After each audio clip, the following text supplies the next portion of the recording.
Worst movie of the year 2023. ఈ ఏడాది Bollywood, Tollywood, Kollywood, sandalwood ఇండస్ట్రీలో ఎన్నో గొప్ప సినిమాలు, బాక్సాఫీస్ రికార్డులను బ్రేక్ చేసిన సినిమాలు ఎన్నో రిలీజ్ అయ్యాయి. అదే సమయంలో అసలు ఎవరు పట్టించుకొని ఎప్పుడు రిలీజ్ అయిందో కూడా తెలియని ఓ చెత్త సినిమా కూడా ఉంది.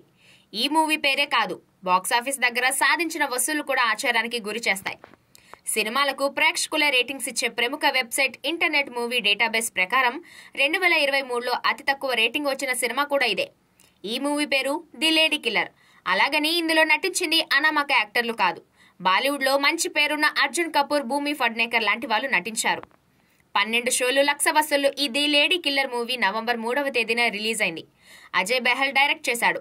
అంచనాలకు మించి ప్రొడక్షన్ ఖర్చు, ఉత్తరాఖండ్ లో వర్షాల కారణంగా ఈ ది లేడీ కిల్లర్ మూవీని పూర్తిగా ఎడిటింగ్ చేయకుండానే రిలీజ్ చేసేయడం గమనార్హం. నవంబర్ 3వ తేదీన దేశవ్యాప్తంగా కేవలం 12 షోలతో రిలీజ్ అయింది.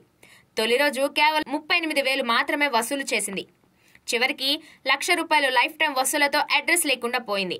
నెట్ఫ్లిక్స్ ఓటీటీ ఈ సినిమా డిజిటల్ హక్కులను సొంతం చేసుకుంది.